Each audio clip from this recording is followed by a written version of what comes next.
Sarah Martinez had been driving home from her military base when she saw the flashing lights in her rearview mirror. The young female soldier pulled over immediately, her hands visible on the steering wheel as she had been trained. She was still wearing her military uniform from her shift at the communications center.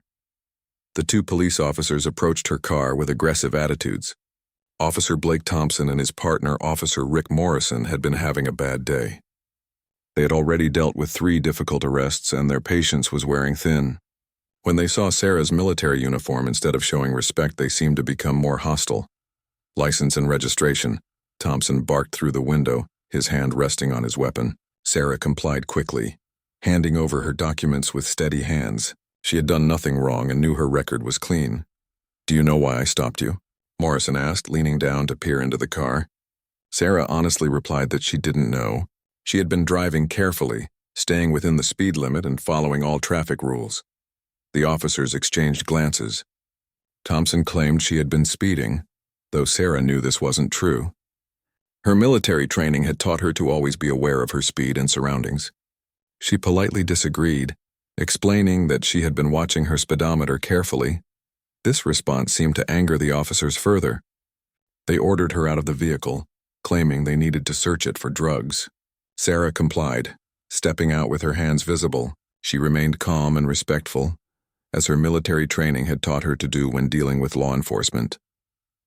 The search of her car yielded nothing illegal, just her military gear and personal belongings.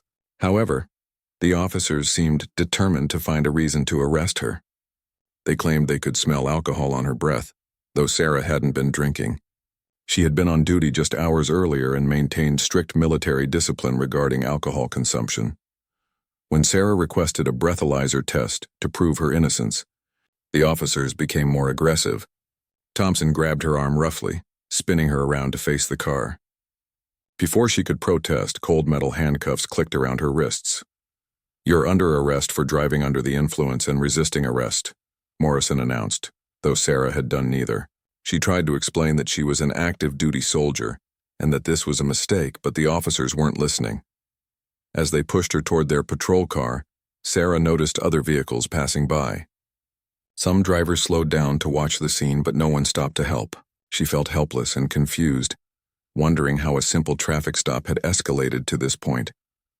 The officers seemed to take pleasure in handling her roughly, despite her complete cooperation. They pushed her head down as they forced her into the back seat of the patrol car, the handcuffs cutting into her wrists behind her back. As the patrol car pulled away from the scene, Sarah tried to remain calm. She knew that her commanding officers would be looking for her when she didn't report for duty the next morning. She also knew that the military took care of its own, and someone would eventually come looking for her. What Sarah didn't know was that this arrest was just the beginning of a much larger nightmare.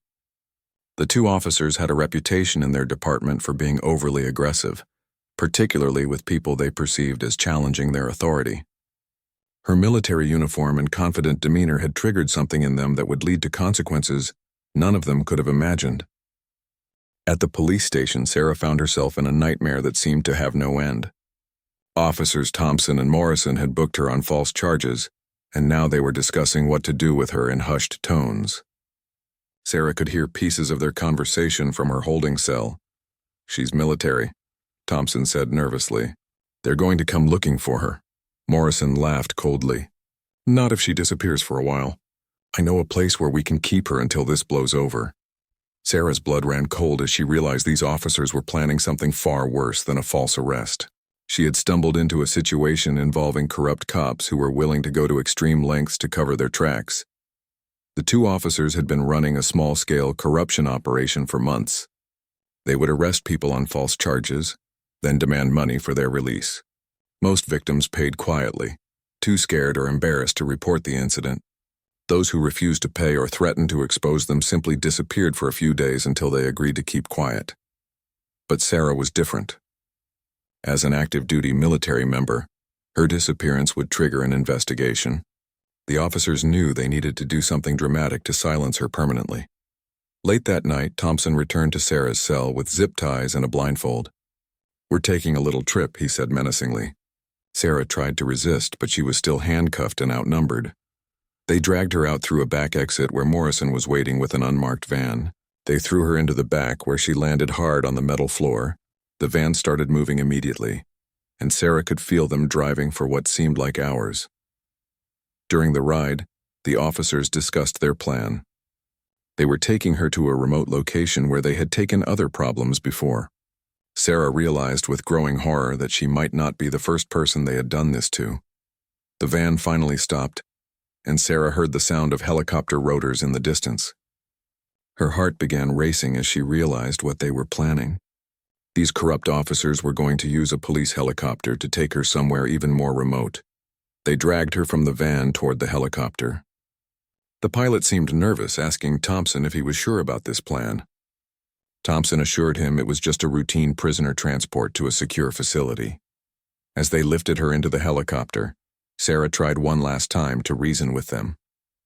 "I'm a United States soldier," she shouted over the rotor noise. "The military will never stop looking for me." Morrison just laughed. "Not where you're going," he replied ominously. The helicopter lifted off into the dark night sky. Sarah found herself pressed against the floor of the aircraft. Still handcuffed and now blindfolded, she could feel the aircraft gaining altitude and speed. Below them, the lights of the city grew smaller and smaller. The officers were taking her somewhere remote, somewhere her body might never be found. Sarah realized that these men were not just corrupt cops taking bribes. They were dangerous criminals willing to commit murder to protect their operation. As the helicopter flew through the darkness, Sarah began to pray. She thought about her fellow soldiers back at the base, her family, and her training.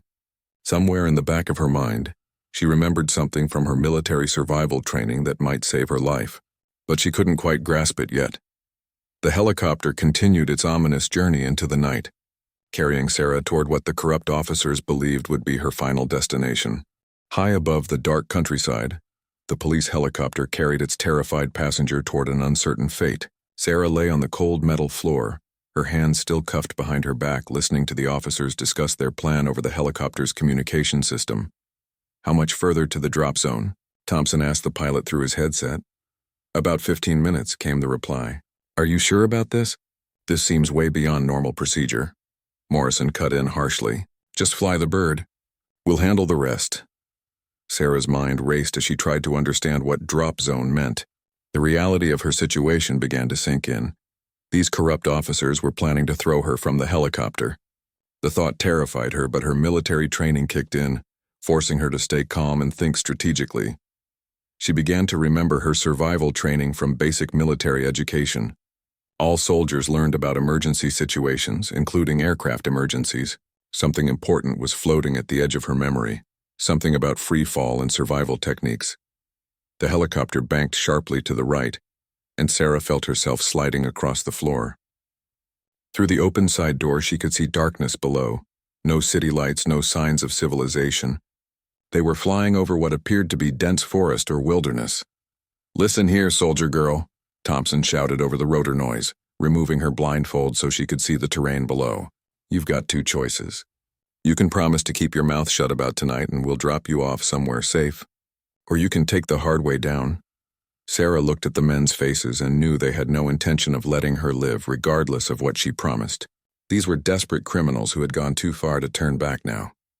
She needed to buy time and think of a way to survive what was coming. "I understand," she said, trying to keep her voice steady. "I won't say anything. I just want to go home." Morrison laughed coldly. "Nice try, but we know how military types think.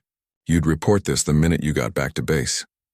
The helicopter began to slow down and hover over what appeared to be a large clearing surrounded by thick forest.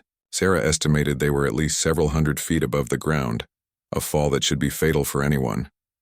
"This is it," Thompson announced. "End of the line." But as they prepared to push her toward the open door, Sarah suddenly remembered the crucial piece of information from her military training. Her survival instructor's words came flooding back. "Soldiers are trained differently than civilians. We're taught to survive situations that would kill untrained people." She remembered learning about PLF, parachute landing fall technique. Even more importantly, she remembered the statistics about survivable falls and the techniques that could dramatically improve survival odds. Most people who fell from great heights died because they didn't know how to fall properly, but soldiers were different. They were trained to fall from aircraft to absorb impact and to survive in hostile environments. While civilians panicked and flailed during falls, soldiers were taught to control their body position, to relax rather than tense up, and to distribute impact across their entire body. As Thompson and Morrison moved to grab her, Sarah made a decision that would shock them. Instead of begging or struggling, she looked them directly in the eyes and said something that made their blood run cold. "Go ahead," she said calmly. "Throw me out." The officers exchanged confused glances. This wasn't the reaction they expected. People were supposed to beg, to cry, to promise anything to avoid being thrown from a helicopter. "You think we're bluffing?" Morrison snarled. Sarah's military training had taught her to never show fear to the enemy, even in the face of death. "I think you don't know who you're dealing with," she replied steadily. What the corrupt officers didn't realize was that they had just made the biggest mistake of their criminal careers. They thought they were dealing with a helpless civilian who would die on impact. Instead, they were about to throw a trained military survivor from their helicopter, someone who had been taught exactly how to survive the impossible. The moment came suddenly. Thompson and Morrison grabbed Sarah by her arms and legs, counting down like it was some kind of sick game. 3, 2, 1. They shoved her out of the helicopter's open door. For a split second, Sarah felt the terror that any normal person would experience, the sudden weightlessness, the rush of wind, the ground far below rushing up to meet her. But then her military training took over completely.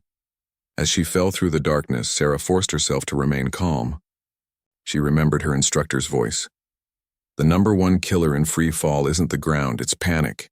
Panic makes you tense up and tense bodies break on impact. Relaxed bodies can survive incredible falls."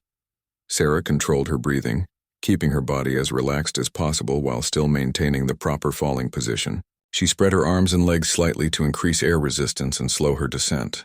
Most importantly, she kept her knees slightly bent and prepared for the PLF technique she had practiced dozens of times during parachute training. The fall seemed to last forever, but in reality, it was only about 8 seconds from the helicopter to the tree canopy below. Those 8 seconds felt like a lifetime, but Sarah used every moment to prepare for impact. Above her, the corrupt officers watched in satisfaction as her dark form disappeared into the forest below. They couldn't see exactly where she landed, but from their perspective, it looked like she had hit the ground hard. Thompson high-fived Morrison, believing they had just solved their problem permanently. "That's one less witness to worry about," Morrison said callously. "Think she survived?" Thompson asked, though he didn't sound concerned. "From that height? Into trees? No way. Let's get out of here." But the officers had made a critical error in judgment. They had thrown Sarah into a section of forest with extremely dense tree canopy. Instead of hitting solid ground at terminal velocity, she crashed through multiple layers of branches and leaves that significantly slowed her descent. Sarah hit the first layer of branches about 60 feet from the ground. The impact was violent, but the branches bent and broke rather than stopping her completely. She crashed through layer after layer of vegetation, each impact slowing her down further. Her military conditioning saved her life in multiple ways. Her relaxed body position meant she didn't fight the branches. Instead, she let them slow her down naturally. Her physical fitness meant she could absorb impacts that would have seriously injured an untrained civilian. When she finally hit the forest floor, Sarah executed a modified PLF, rolling to distribute the impact across her entire body, rather than taking it all in her legs and spine. The thick layer of fallen leaves and forest debris provided additional cushioning. For several minutes, Sarah lay motionless on the ground, assessing her condition. She was alive, conscious, and could move all her extremities. She had numerous cuts and bruises from the branches. Her handcuffs had cut into her wrists during the fall, and her right shoulder felt dislocated, but she was alive. Above the forest canopy, she could hear the helicopter circling once before flying away into the distance. The officers were leaving, confident that their problem had been eliminated. Sarah smiled grimly in the darkness. These corrupt cops had just made their second major mistake. The first was thinking a soldier would die from a fall that she was trained to survive.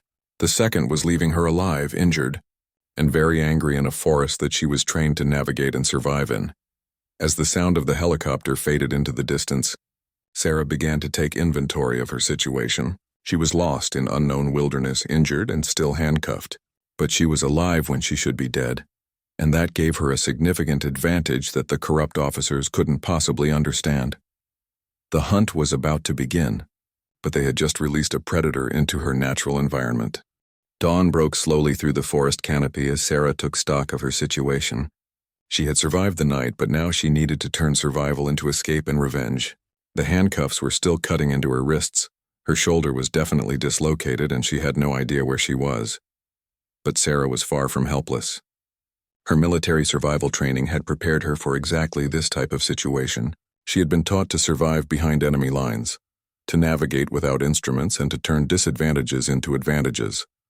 The first priority was dealing with her injuries. Sarah found a sturdy tree and carefully positioned herself to pop her dislocated shoulder back into place. The pain was excruciating, but she bit down on a piece of bark to keep from crying out. With her shoulder functional again, she could move more effectively. Next, she needed to deal with the handcuffs. Military training had taught her several ways to escape from restraints. She found a sharp-edged rock and began working on the chain between the cuffs. It took over an hour of careful work, but eventually the metal gave way. Her wrists were raw and bleeding, but she was free. Now came the crucial task of determining her location and finding her way back to civilization. Sarah climbed the tallest tree she could manage with her injuries, getting above the canopy to look for landmarks. In the distance, she could see a highway and what appeared to be a small town. But Sarah wasn't planning to simply walk to the nearest police station. She knew that Thompson and Morrison had colleagues who might be involved in their corruption. She needed to be smart about who she contacted and how she exposed what had happened to her. As she made her way through the forest toward the highway, Sarah's mind worked on a plan. She needed evidence, witnesses, and a way to contact people she could trust. Most importantly, she needed to do this before the corrupt officers realized she had survived and tried to cover their tracks further. The hike through the forest took most of the day. Sarah's military conditioning helped her maintain a steady pace despite her injuries. She found a stream and cleaned her wounds, then fashioned makeshift bandages from her torn uniform. By evening, she reached the edge of the forest near the highway. She could see the town in the distance, but she also noticed something that made her heart race: a police car patrolling the road. She couldn't tell if it was Thompson and Morrison, but she couldn't take the chance. Sarah waited until dark, then carefully made her way to a truck stop on the outskirts of town. She needed to find a phone and contact someone she could trust. Someone who would believe her story and had the authority to investigate corrupt police officers. At the truck stop, Sarah approached an elderly trucker who was taking a break. She must have looked terrible, covered in scratches, her uniform torn and bloody, her hair full of leaves and debris. But something in her bearing, her military posture, even in her damaged state, convinced the trucker to help. "Ma'am, you look like you've been through hell," the trucker said. "You need medical attention." "I need a phone first," Sarah replied. "I'm military and I need to contact my commanding officer." The trucker handed her his cell phone without question. Sarah dialed the emergency number for her base, knowing that someone would be on duty regardless of the time. When the duty officer answered, Sarah identified herself and requested an immediate, secure connection to her commanding officer. Within minutes, she was speaking to Colonel Williams, her battalion commander. Sarah quickly explained her situation: the false arrest, the kidnapping, being thrown from the helicopter, and her survival in the forest. "Stay exactly where you are, Sergeant Martinez," Colonel Williams ordered. "I'm dispatching a military police unit to your location immediately. Do not trust any local law enforcement until we sort this out." As Sarah waited for help to arrive, she realized that Thompson and Morrison had made their final and most critical mistake. They had assumed that throwing her from a helicopter would eliminate their problem. Instead, they had just turned a simple false arrest case into kidnapping, attempted murder, and assault on a member of the United States military. The corrupt officers were about to learn that when you attack a soldier, you don't just face local justice.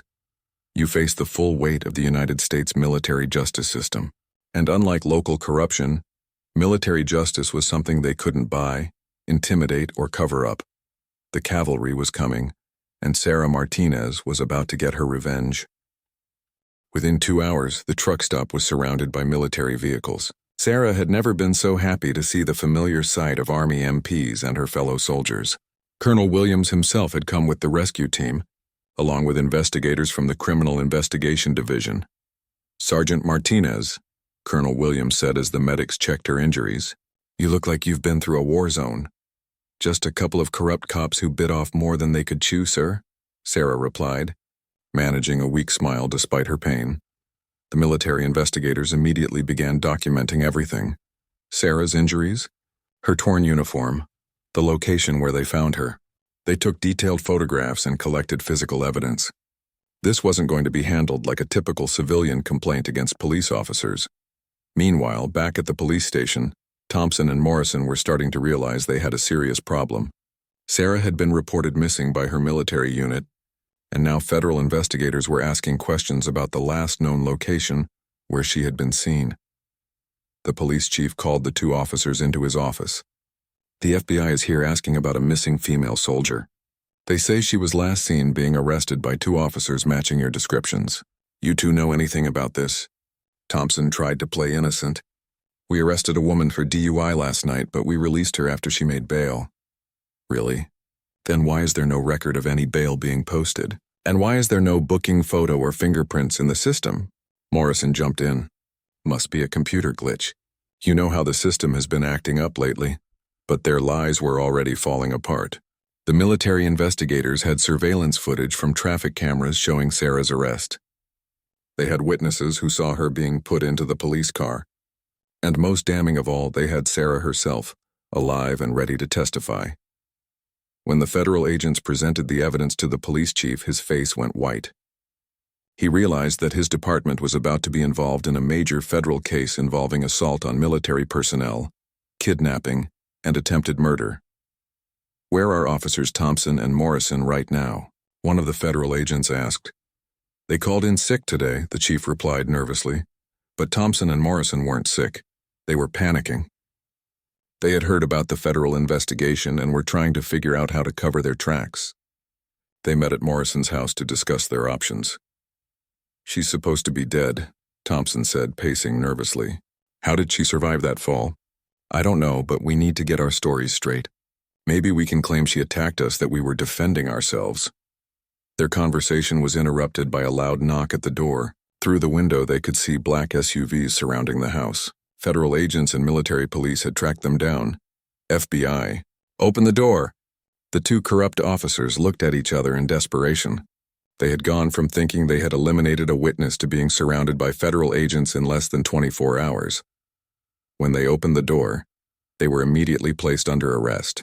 The charges read to them were extensive: kidnapping, assault on military personnel, attempted murder, conspiracy, and violation of civil rights under federal law. As they were led away in handcuffs, Thompson couldn't help but ask one of the agents, "How did she survive?"